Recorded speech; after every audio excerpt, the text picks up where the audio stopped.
Global পয়েন্টের নিয়মিত আন্তর্জাতিক সংবাদে আপনাদেরকে স্বাগত জানাই। যুক্তরাষ্ট্র এবং ইউক্রেনের সম্পর্ক, রাশিয়া ইউক্রেন সংকটের ভবিষ্যৎ দিক নির্দেশনা এবং সম্ভাব্য সমঝোতা নিয়ে সাম্প্রতিক সময়ে নতুন আলোচনা সামনে এসেছে। বিভিন্ন আন্তর্জাতিক বিশ্লেষণ বলা হচ্ছে, যুক্তরাষ্ট্রের কিছু নীতিগত প্রভাব ও আলোচনা পদ্ধতি নিয়ে ইউক্রেনের সঙ্গে নতুন সমন্বয় হতে পারে কিনা তা গুরুত্বের সঙ্গে পর্যবেক্ষণ করা হচ্ছে।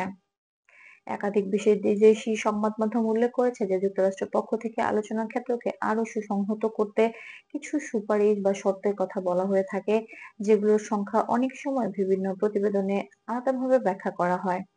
তবে এর কোনো আনুষ্ঠানিক স্বীকৃতি তালিকা প্রকাশ করেনি মার্কিন প্রশাসন। আন্তর্জাতিক বিশেষজ্ঞদের মতে, ইউক্রেনের জন্য যুক্তরাষ্ট্রের নীতি সাধারণত নিরাপত্তা, কূটনৈতিক সমর্থন, মানবিক সহায়তা এবং আন্তর্জাতিক সমন্বয়ের মধ্যে সীমাবদ্ধ থাকে। সাম্প্রতিক পরিস্থিতিতে কূটনৈতিক আলোচনা, আঞ্চলিক স্থিতিশীলতা এবং মানবিক চ্যালেঞ্জ গুরুত্বপূর্ণ বিষয় হয়ে উঠেছে। তবে যে কোনো ধরনের নতুন সমঝোতা বা আলোচনা সংক্রান্ত প্রস্তাব বাস্তবায়িত হবে কিনা তা নির্ভর করছে সংশ্লিষ্ট দেশগুলোর নীতি, স্বাধীন সিদ্ধান্ত এবং আন্তর্জাতিক আলোচনার পরিবেশের উপর। অন্যদিকে ডোনাল্ড ট্রাম্পের রাজনৈতিক মতামতও আন্তর্জাতিক অঙ্গনে আলোচনার জন্ম দিয়েছে। তিনি অতীতে রাশিয়া ইউক্রেন পরিস্থিতি নিয়ে বিভিন্ন বক্তব্য দিয়েছেন, যেখানে দ্রুত আলোচনার মাধ্যমে সংকট সমাধানের ইচ্ছা প্রকাশ করেছেন।